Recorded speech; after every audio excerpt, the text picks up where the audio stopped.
నమస్కారం, welcome to Suman TV. నేను గీతాంజలి. కామాఖ్య ఎంతో సుప్రసిద్ధమైనటువంటి అమ్మవారి క్షేత్రం అండి. అమ్మవారి శక్తి పీఠాల్లో ఒకటిగా మనం చూస్తాము. ప్రత్యేకించి జీవితంలో ఒక్కసారైనా ఆ క్షేత్రంలో ఉన్నటువంటి అమ్మవారిని దర్శించుకోవాలని అందరి కోరిక. ప్రత్యేకించి అక్కడ ఎన్నో విశేషమైన కార్యక్రమాలు, పూజలు జరుగుతుంటాయి. అందులో విశిష్టంగా చెప్పేది అంబుబాచి గురించి ఇప్పుడు త్వరలో రాబోతోంది. అసలు ఒక ఉత్సవంగా జరిపేటువంటి ఈ కార్యక్రమం ఏంటి? అందరూ పాల్గొనాలా? దర్శించడం కుదరని వాళ్ళు ఏం చేయాలి? ఒకవేళ దర్శన భాగ్యం కలిగితే ఆ రోజులు ఏవైతే ఉన్నాయో ప్రత్యేకంగా 5 రోజులు అని చెప్తారు. 5 రోజుల్లో వెళ్ళి దర్శనం చేసుకోవాలా? ఎలా అమ్మని చూడాలి? అసలు అక్కడ అమ్మవారి రూపం ఉంటుందా? అమ్మవారి దివ్య ప్రసాదం కొన్ని ఇస్తారని చెప్తారు. అవి ఎలా మనం భద్రపరచుకోవాలి? ఎలా పూజలు చేయాలి? వాటిని మనం ఏం చేయాలి? ఇవన్నీ తెలుసుకుందాం. వీటి గురించి వివరించేందుకు ప్రస్తుతం మనతో పాటు ఉన్నారు ప్రముఖ జ్యోతిషులు బ్రహ్మశ్రీ నందిభట్ల శ్రీహరి శర్మ గురువు గారు. వారితో మాట్లాడదాం. గురుగారు నమస్కారం అండి. వాగర్థావివ సంపృక్తౌ వాగర్థ ప్రతిపత్తయే జగతః పితరౌ వందే పార్వతీ పరమేశ్వరౌ. ఆదిత్యాయ చ సోమాయ మంగళాయ బుధాయ చ గురు శుక్ర శనిభ్యశ్చ రాహవే కేతవే నమః. శృంగేరి జగద్గురు పీఠాధిపతులకి, కంచి పీఠాధిపతులకి నమస్కారములు తెలియజేసుకుంటూ కార్యక్రమాన్ని ప్రారంభిద్దాం. గురుగారు, అంబుబాచి గురించి మాట్లాడుకునే ముందు కామాఖ్య అమ్మవారి గురించి ముందుగా మాట్లాడుకోవాలి. అష్టాదశ శక్తి పీఠాల్లో ఒకటిగా మనం అమ్మని కొలుస్తాము. ఎంతో విశేషమైనటువంటి స్థానం ఉంది కామాఖ్యకి. తెలుసుకుందాం వీటి గురించి అని అనుకున్నాము. వివరిస్తారా అసలు ఏమిటి అక్కడ ప్రాశస్త్యం? కామాఖ్య అనేటువంటిది చాలా సుప్రసిద్ధమైనటువంటి మహిమాన్విత క్షేత్రము. అమ్మవారి అష్టాదశ శక్తి పీఠాలు అంటే దీనికన్నా ముందు ఈ గాథ క్లుప్తంగా తెలియజేసుకుందాం. చెప్పండి. పరమేశ్వరుని యొక్క ఆజ్ఞ లేకుండా తండ్రి చేస్తున్నటువంటి యాగానికి అందరూ వెళ్తున్నారు, తోటి చెల్లెళ్ళు వెళ్తున్నారు, నేను కూడా వెళ్ళాలి, పిలవని పేరంటానికి తోటి చెల్లెళ్ళు అందరూ కూడా వెళ్తున్నారు, నేను కూడా వెళ్ళాలనే ఉద్దేశంతో, తల్లిదండ్రులని చూడాలనే ఉద్దేశంతో ఆ దక్ష యజ్ఞానికి వెళ్ళింది. అక్కడ సతీదేవిని ఎవ్వరు కూడా ఆమెని అంగీకరించలేదు కాబట్టి ఆమెను ఎవరు పట్టించుకోలేదు. తండ్రి ఆజ్ఞ మేరకి భార్య అయినా తల్లి అయినా కానీ ఎవరు పట్టించుకోలేదు. తర్వాత అక్కడంతా కూడా అవమానం ఎదురైంది అమ్మవారికి.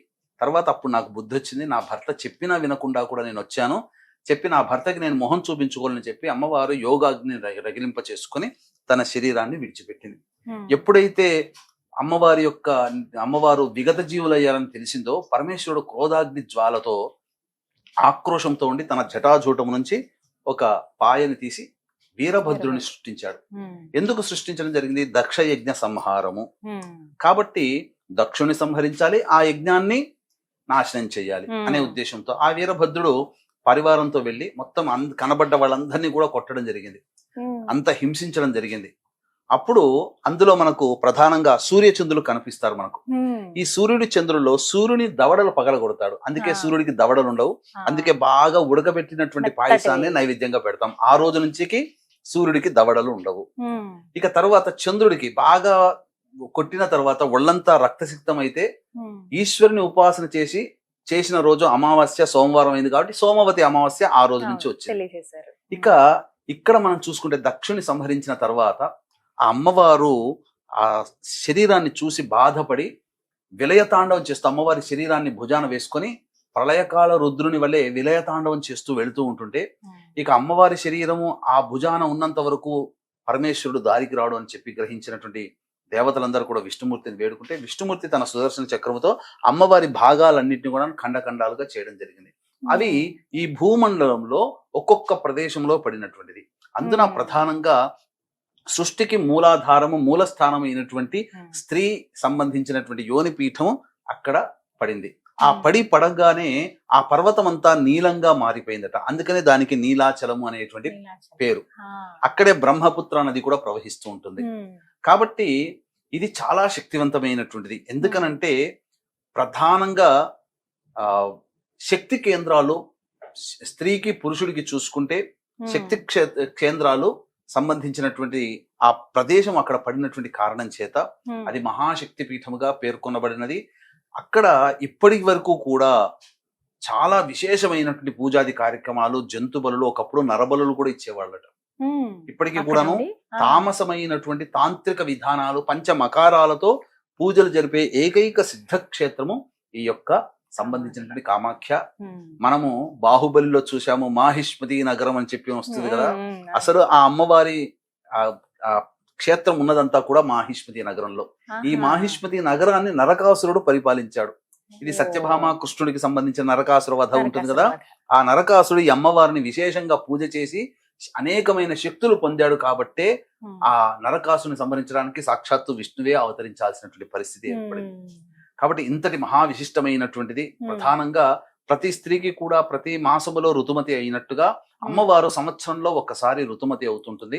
ఆ ఋతుమతి అయినటువంటి సందర్భంగా అక్కడ ఉన్నటువంటి ప్రాంతాల దేవతా పూజలన్నీ కూడా నిలిపివేస్తారు. అది ఒక ఉత్సవంగా చేస్తారు. దీనినే అంబుబాచి ఉత్సవం అని అంటారు. ఇక్కడ పోయిన సంవత్సరం ఈ కామాఖ్యకి అనేక విధాలుగా దేశాల నుంచి విదేశాల నుంచి దాదాపు 25 లక్షల మంది పాల్గొన్నారు. ఈ సంఖ్య ఈసారి దాదాపు 30 లక్షలు దాటుతుందనేటువంటి ఆలోచన. కాబట్టి వీక్షించేటువంటి మన సుమన్ టీవీ ప్రేక్షకులు కూడా చక్కగా ఈ అంబుబాచి జూన్ 22, 23, 24, 25, 26 తేదీల్లో జరుగుతుంది. ముఖ్యంగా 22, 23, 24 తేదీల్లో దేవాలయం మూతపడుతుంది. 25, 26 తేదీల్లో 25వ తారీఖు నాడు దేవాలయాన్ని తెరిచి పూజలు ప్రారంభిస్తారు. 26వ తేదీ నుంచి కూడా దర్శన భాగ్యం విశేషంగా ఉంటుంది. కాబట్టి ఆ నీలాచల పర్వతం అంతా కూడా ప్రధానంగా రోడ్డు మార్గం మూసేస్తారు. మెట్ల మార్గం గుండానే వెళ్ళాలి. కాబట్టి వృద్ధులు, బాలులతో చిన్నపిల్లలతో కూడుకున్న వాళ్ళు వెళ్లకుండా ఉండడమే మంచిది. వెళ్ళాలనుకునే వాళ్ళు వెళ్ళవచ్చు, తప్పేమీ లేదు. కానీ అక్కడ జన రష్ గా ఉంటుంది కాబట్టి దర్శన భాగ్యం జరగక వెనక్కి వచ్చిన వాళ్ళు కూడా ఉన్నారు. కాబట్టి జాగ్రత్త పడాలి ఆ విషయంలో. అంటే విశేషం మాట్లాడుకుందాం. అంటే సాధారణంగా అందరికీ తెలిసేది ఋతుక్రమం అనగానే ఎలాంటి పూజలు గాని అసలు ఆ చింతన గాని వద్దని చెప్తారు. ప్రశాంతంగా ఉండండి, ఏమీ లేకుండా అని ఒక దగ్గర కూర్చోవటం కావచ్చు. మనకి ఎప్పటి నుంచో సనాతనంలో మనకు వస్తున్నటువంటి ఆచారాలు ఇవన్నీ కూడా. అలాంటిది అమ్మవారికి ఇలా ఋతుక్రమం అయితే గనక ఎందుకు ఇంత ఉత్సవంగా చేస్తారు? ఆ విశేషం చెప్పండి. కామాఖ్యలో జరిగేది ఆ అమ్మవారికి ఉత్సవంగా చేయడం అనేటువంటిది దీనిలో అంతరార్థం ఏంటంటే, ప్రధానంగా అమ్మవారికి సంబంధించి అక్కడ ఆ యోనిపీఠం మీద ఆ తేదీలలో ఒక తెల్లటి వస్త్రాన్ని పరిచి పెడతారు. అయితే చాలా మందికి ఒక నానుడి ఏమి వచ్చింది అని అంటే, బ్రహ్మపుత్ర నది ఎర్రటి వర్ణంలోకి వచ్చింది అని అంటే అమ్మవారు ఋతుక్రమం అయినట్టుగా లెక్క. ఆ 3 రోజులు ఆపేస్తారు. అంటే శక్తికి సంబంధించినటువంటి విశేషమైనటువంటి జాగృతం అవుతుంది. అంటే ఇక్కడ మీకు ఏంటనంటే స్త్రీకి ఒక గొప్ప వరం, ఇంద్రుడు ఇచ్చినటువంటి వరం ఏంటంటే ప్రతి నెల పతివ్రతురాలే అవుతుంది. అంటే ఇక్కడ కానప్పుడు అని కాదు, అక్కడ పవిత్రతను చెందుతుంది అని అర్థం. ఇక్కడ అంటే పురుషుడి కన్నా కానీ చేసిందంతా వెంట వస్తుంది పాపములని. స్త్రీకి ప్రతి నెల ఋతుక్రమం అవడం చేత పవిత్రతను పొందుతారు. ఈ పవిత్రను పొందడం వల్ల మళ్ళీ వాళ్ళు ఫ్రెష్ అవుతారు. అలాగే అమ్మవారికి ఈ ఉత్సవం జరిగిన తర్వాత అనేక శక్తులు మళ్ళీ అమ్మవారిలో లీనమై ఉంటాయి. ప్రకృతిలో ఉండే రహస్య శక్తులన్నీ అమ్మవారి సొంతం అవుతాయి. అప్పుడు అమ్మవారిని దర్శనం చేసుకోవడం ద్వారా వాళ్ళ జాతకంలో చాలా మార్పులు వస్తాయి. అందుకనే ఈ అంబుబాచి ఉత్సవము అయిన తరువాత 3 రోజుల పాటు నిషేధం కదా, దేవాలయం తలుపులు మొత్తం మూసేస్తారు. అసలు ప్రతి సంవత్సరం ఇదే తారీఖు ఉంటుంది. ఇదే తారీఖున కొన్ని పోయిన సంవత్సరం 21, 22, 23, 24, 25 జరిగింది. ఈసారి 22, 23, 24, 25 తేదీల్లో మార్పు వస్తుంది. జ్యేష్ఠ మాసంలోనే ఎండింగ్ లో ఉంటుంది. పూర్తిగా వస్త్రం అమ్మవారు అక్కడ ఏ విధమైనటువంటి దేవతా విగ్రహాలు ఉండవు, కేవలం యోని స్థానం మాత్రమే ఉంటుంది. దానికే పూజ చేస్తారు. ఆ విధంగా ఆ 3 రోజుల పాటు దాని మీద శ్వేత వస్త్రాన్ని కప్పి ఉంచుతారు. తిరిగి వచ్చేసేసరికి ఎర్రటి వస్త్రము దాన్ని అంతా కూడా ప్రసాదంగా ఇస్తానంటారు. కానీ వాస్తవానికి మాట్లాడుకోవాలి అని అంటే అమ్మవారి శక్తి ప్రకటితము కాదు. గుర్తుపెట్టుకోండి, నిజంగా అమ్మవారికి ఋతుక్రమం ఉంటుంది.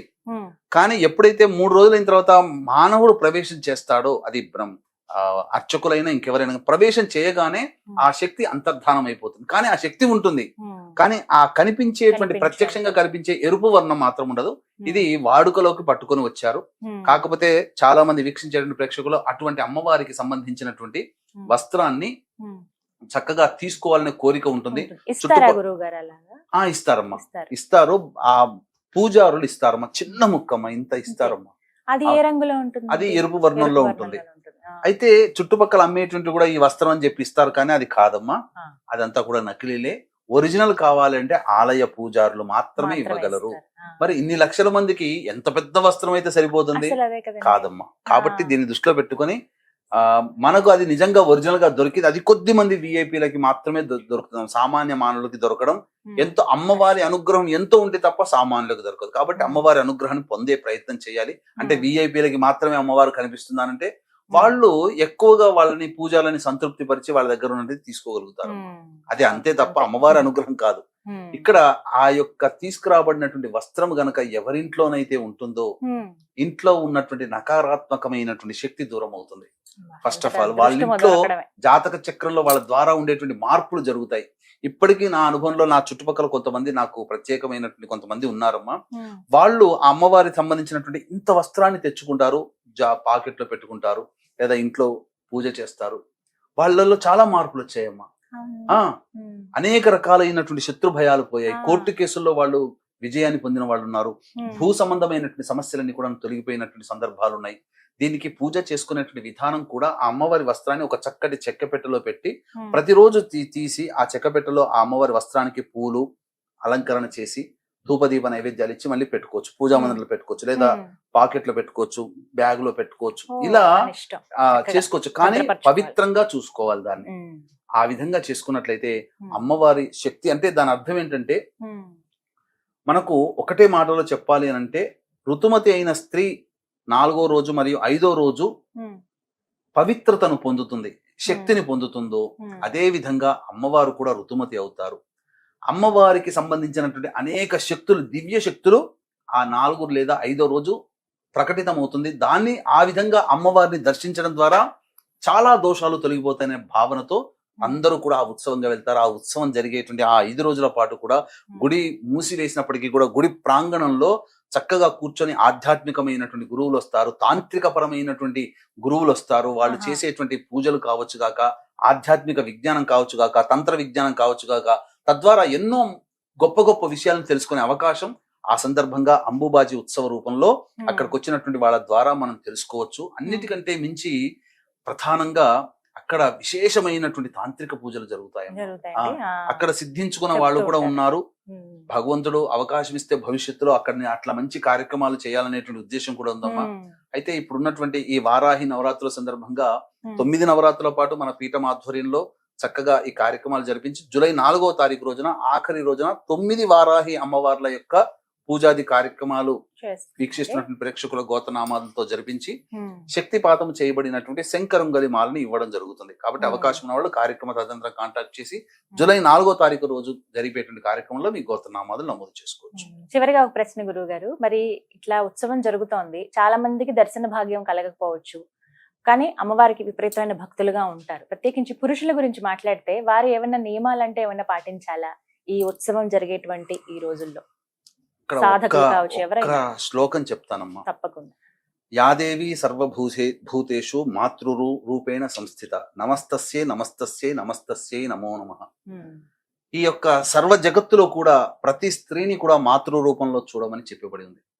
ఈ సమస్త జగత్తుకి కూడా తల్లి ఆ పార్వతీ అమ్మవారు. పార్వతీ పరమేశ్వరుని తల్లిదండ్రులుగా అనుకుంటాం కదా.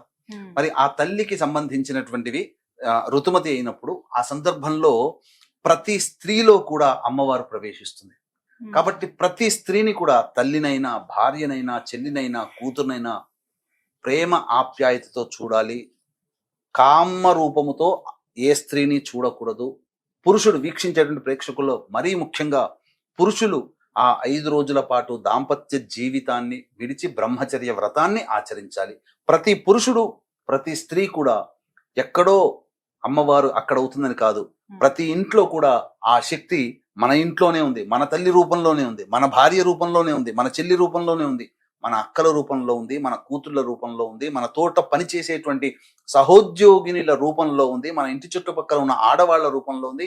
ఎక్కడ ఏ స్త్రీమూర్తి కనిపించినా ఆ స్త్రీమూర్తిలో ఈ 5 రోజుల పాటు చెడు భావన అనేటువంటిది లేకుండా పవిత్రమైనటువంటి మనస్సుతో గనక ఏ పురుషుడైతే సంచరిస్తాడో ఆ పురుషుడికి సంబంధించినటువంటి సకల సంకల్పాలు అతి త్వరలో అమ్మవారి అనుగ్రహం చేత. ఎందుకనంటే నిజాయితీగా ఏ పురుషుడైతే ప్రతి స్త్రీ పట్ల ఈ యొక్క 5 రోజుల్లో, అంటే ఈ 5 రోజులు చూసి మిగతా రోజుల్లో అని కాదక్కడ, అంటే ఆ భావన నీకు ప్రతి స్త్రీని ఆ విధంగా చూసే భావన కలిగినప్పుడు అనునిత్యం కూడా నీకు అలాంటి భావనే కలిగి అమ్మవారు వెన్నంటి ఉండి నీకు సంబంధించి అనేకమైనటువంటి పనులను కూడా దగ్గరుండి అమ్మవారు చేసి పెడుతుంది. ఇది ఒక్క మాట విని చేసి చూడండి.